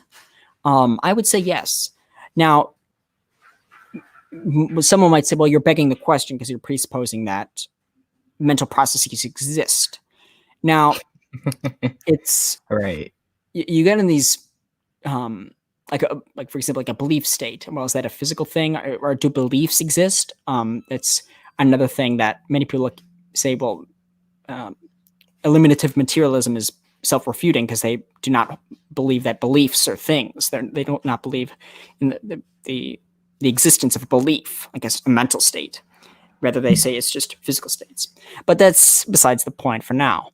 I offer I don't want to say a weak argument, but essentially it's regarding the causal factors, if there are causal factors, because we don't want to presuppose them, between physical states and mental states. We can simply look to Libet's argument. So there's I can't remember his first name. Is it Joseph or Ben Libet? I think Benjamin Libet. I think that's his name. Yeah. Libet. Yeah, I know. I know who you're talking about. I actually did a few videos about his experiments and the arguments against free will from those experiments are debunked at this point. Yeah. Because I'm not going to get into why, but basically, I guess in 2018 they found that the readiness potential, there's actually no readiness potential when you make a moral decision. Like, let's say if you decided to donate $1,000 to charity, they found that there's no readiness potential that would precede that decision. So that means that the readiness potential actually only applies to arbitrary choices, like let's say if you're driving or if you're walking, right? Because there has to be some neurochemicals going on that kind of cause you to walk. But of course, if you're making more deliberate choices, then they found that there is no readiness potential. So, yeah. So I actually pulled up a standard form argument for Libet that he basically makes in his article, Do We Have Free Will? And I actually have a rebuttal of it too. Libet essentially makes two arguments. So I don't know if okay, you have that. Perfect. Okay. So essentially there's two of them. One is a simple Sorites argument, and the other is just a simple modus ponens. So let's see. Premise one, human agents have free will, quote, in the traditional sense, end quote, if their actions are self-initiated and voluntary. Premise two, actions are self-initiated and voluntary if the human agent's intention to act is consciously willed. Conclusion one, therefore, human agents have free will, quote, in the traditional sense, end quote, if a human agent's intention to act is consciously willed. P3, a human agent's intention to act is consciously willed if their desire to act appears before or at the same time as the readiness potential. Conclusion 2, therefore, human agents have free will, quote, in the traditional sense, end quote, if a human agent's desire to act appears before or at the same time as the readiness potential. P4, a human agent's desire to act does not appear before or at the same time as the readiness potential. C3, therefore, human agents do not have free will, quote, in the traditional sense. And so he, from this, has a further argument that says, premise one, there is still room for conscious free will if conscious human agents can control or veto unconsciously initiated actions. Premise 2, conscious human agents can control or veto unconsciously initiated actions. Conclusion, therefore, there is still room for conscious free will. So, where is this at? oh, this is just my Okay. Maybe because I want to do a documentary on free will, and I want to go over maybe perhaps I can use that argument. Oh, yeah, sure. Yeah, feel free to. I could send it to you.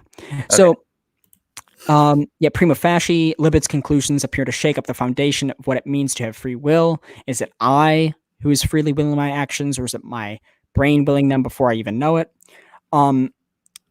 Essentially, this is what I find. So, upon close analysis of Libet's arguments, one can identify an implicit premise that is not made explicit, but has great bearing on the soundness of each argument. The implicit premise is contained in the third premise of the first argument. In premise 3, Libet assumes that the cerebral neuronal process identified by the readiness potential are causally responsible for initiating the volitional process. However, Libet is unable to prove that there is a causal relationship between the readiness potential and the initiation of the act. Rather, he can only prove that the readiness potential precedes the agent's conscious desire to act. And on a side note, he doesn't even make an argument for the causal responsibility. So he doesn't even go over that. He just assumes it. Without this assumption to hold the argument together, conclusion 2 and 3 in the first argument fall apart. And if the first argument falls apart, so too does the second. In fact, it is possible that whatever the readiness potential points to is merely a correlational phenomenon that is not itself the cause of the volitional process. A counter-argument can be made against Libet by attacking his implicit premise regarding the nature of the causal nature of readiness potential. So this is my argument that I use against Libet. So this was before, I generally knew that Libet's study has been since disproven, essentially. But this is just attacking Libet directly. So premise 1, Libet's argument depends upon an essential premise that is either true or false. Premise 2, the essential premise that is either true or false is unable to be proven true or false. C1, therefore, Libet's argument depends upon an essential premise that is unable to be proven true or false. P3, if an essential premise in Libet's argument is unable to be proven true or false, then it need not be accepted as true.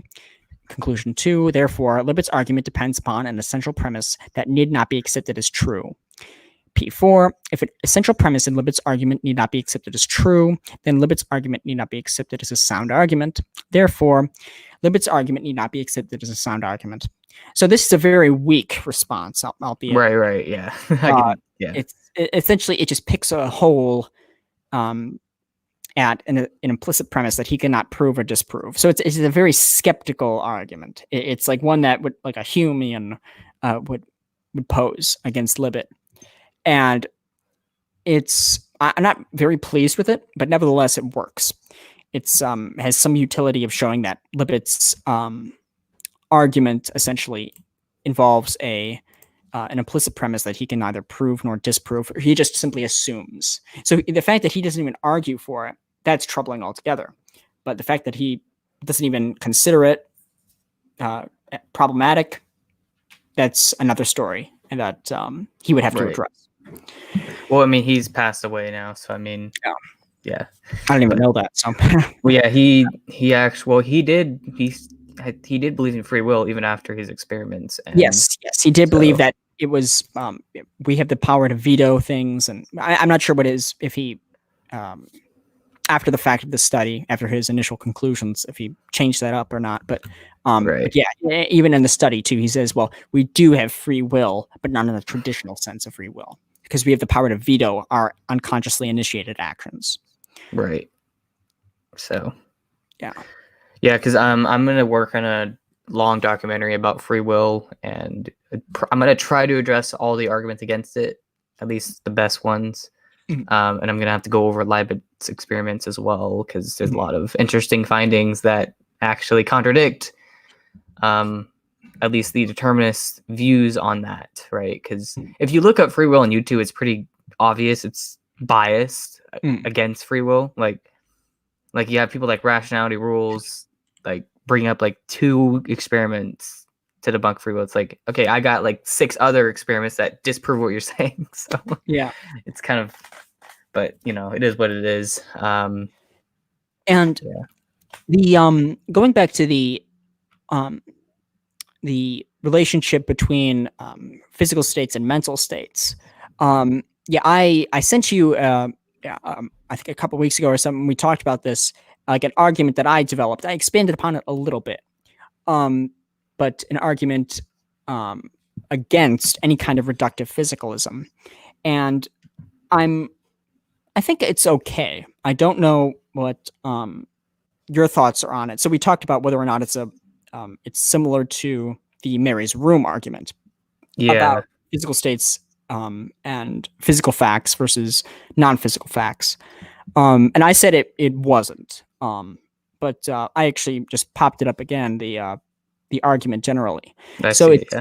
it's it might appear long, but it's Pretty not very short. long. Yeah. It's just I wanted to make sure it was as valid as possible. So, or as valid, Right. well, it's either valid or invalid. So there's no degree of validity, but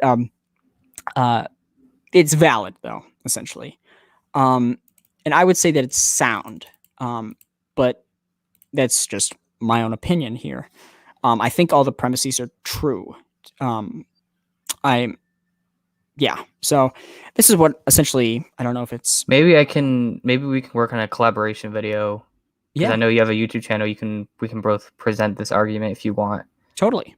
Yeah. Yeah, because I don't know. I have to look over, think about it more, see if there's any objections, any problems. But if it's a sound argument, then I think we should present it. Yeah, So, sure. yeah. Yeah. Let's see here. So, do you want to keep going or? Yeah. Is there anything else? I mean, I think we addressed why idealism kind of wasn't, why it died. Yeah. It hasn't been Um, refuted. It's just died of ennui, let's say. It's just been neglected. Right. And then also there's like different forms. Like you got Mhm. subjective, you got objective, absolute. You also got transcendental. And you got solipsism, though I wouldn't consider solipsism as Yeah, it's a just mentalism, essentially. I can only know my own thoughts, essentially. Well, yeah. you wouldn't be able to well, Yeah. yeah, solipsism, it has its own problems, but most idealists would say solipsism is not idealism at all and should be Yeah. completely dissociated with solipsism or idealism. Sorry, Yeah. but yeah, Okay. it's an important distinction. And then what do you think would be okay? I want to before we kind of close off. What do you think about the new arguments for idealism from quantum mechanics?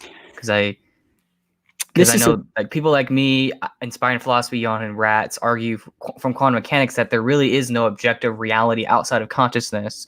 Rather, it's only relative, in that like the world that's beyond our perceptions of it aren't physical in the sense of it being how we perceive it physical. What do you think of that? So I'm actually, yeah, I would actually say I don't like those arguments. But I should preface it with the following: I'm worried that those arguments beg the question. But at the same time, though, I think the best way to approach arguments for idealism is through phenomenological analysis, a kind of relational arguments. So arguments for monism, like a substance monism or an existence monism, whether it be like through a kind of like internal relations. So everything is connected to everything else. Everything past, present, and future, they're all connected. Everything spatiotemporal is connected in some way via relation. Well, there's experience, therefore everything is connected to experience. That's a very easy route to a kind of, I don't know if you want to call it idealism, right. but it's a very cheap and easy monism, essentially. Well, right. Well, because what I try to do is I have philosophical arguments, right, on one end, but then I also try to have scientific arguments to kind of clarify how it may relate to the world or right. whatever. So, yeah. Let's see, probably because my background in science is not as robust as I'd like it to be.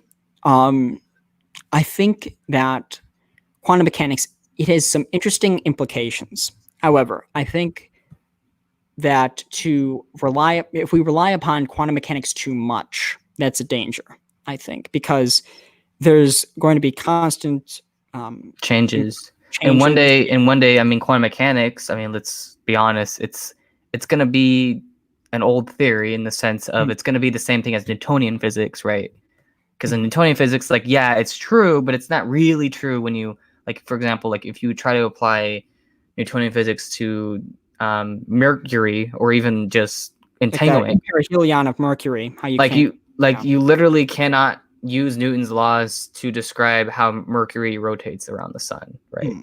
Because it's only a limited description. Like Newtonian physics only goes so far. Mhm. And it's the same thing with quantum mechanics. Like, yes, right now, what we can know is that we can describe everything that we know from quantum mechanics, but eventually we might find something that literally cannot be described by quantum mechanics. And that's why we're going to need a better theory, a theory of quantum gravity to describe that phenomena. So in that sense, I can somewhat agree that we can't rely too much on it. Otherwise, we're going to because like the arguments that I've presented are much more of the like a priori form. Like I'm focusing on like, okay, what's the relationship between subject and object? What's basically trying to illustrate like the phenomenology of what is given, like what is immediate experience like? Well, what's the relationship between that and conscious experience or intentionality? So like when we attend an object, well, is it simply just the self and the not self, or is there something other than that that's kind of holding everything together? Now, I think when we involve quantum mechanics into things, I think that it's helpful in the sense that we can, actually, even to back this up, interestingly, when quantum mechanics first started appearing in the scene, the scientific scene, many philosophers, especially even when you look at like relativity theory too, so a bit different, very different, you have many idealists saying, wow, this is like a vindication of idealism right here. When you have with Newtonian mechanics is out the window, you have this new relativity theory. You have like idealists. I think there's one by the name of W.E. Carr who published a work titled The Reign of Relativity. I think it's on the Internet Archive for free, the entire complete book. Yeah. And he says that ultimately these new theories are vindications of idealistic metaphysics. However, I think that's a bit too ambitious. Well, I think it's probably because quantum mechanics is only going to go so far, right? Yeah, and also too when you have like science and metaphysics, I think they should be divorced. So I think they both have different goals. The scientists, they look towards they're kind of like etiologists. They look for causal explanations to things. They presume the uniformity of nature. They presume causality. So kind of like a determinate. That's why we need metaphysics to kind of describe reality better, or at least the whole, holistically, right? So yes, yeah. But I think it has some. it's helpful, but not. Yeah, it's not the ultimate. Not going to be able to. If we just solely rely on it, I think it's going to have problems. But in some respects, I think it is good for some explanations of phenomena, but it's not something that we should lean on too much. I think we should stick to phenomenology, I think, and monistic arguments as opposed to, what you could even say, well, when you just take space and time, everything's related in space and time. Therefore, there's everything is internally related in space and time, kind of. But it's not something that I would place my bets on in terms of quantum mechanics. I've seen there was like a video that someone published saying why quantum mechanics can't prove idealism or something like that. I can't remember what it was. I know who it was. Yeah, I can't remember his name, but he made just the point that the Copenhagen interpretation presupposes idealism in a lot of ways. Yeah, I think it is a valid concern in some respects. But it's one of the reasons why I'm hesitant to rely on quantum mechanics. I think that the most likely routes to a sound idealism are through the McTaggart method of a giant deductive argument that proceeds from self-evident premises and tries whether or not it was successful or not. In some respects, it was successful, but in others, well, to say that reality is a society of selves that are united by love and are, I mean, that's kind of a bit out there. But Yeah, right. The an argument that is impenetrable to any kind of objections, I think, can only be arrived at via phenomenological premises. So premises that are solely from derived by Direct experience. itself. Yeah, Okay. so that's basically my Yeah, I agree because, like, I think, for example, a priori arguments I think are stronger arguments, right, than scientific arguments, because scientific arguments are only inductive, whereas a priori arguments are deductive, and they're also supported by premises that you can intuitively know. Mhm. So yeah. Okay. Well, it was nice talking to you. Is there anything? I know you have a channel. It's called Pessimistic Idealism. Is there any more content you're going to be throwing up, or are you just kind of? Yeah, I'll definitely be making more audiobooks. So I have a bunch of videos on there that are essentially selections from different idealistic works. I have some by F.H. Bradley on there. So his argument for idealism, his main argument is there. But I'll probably do some more involving the works of Josiah Royce. So I'll just keep publishing work. All right. It's nice talking to you. So yeah, it was great talking with you. Yeah. Anyways, thank you guys for watching, and go check out his channel. It's pretty good. Different type of channel, but still good. Anyways, later.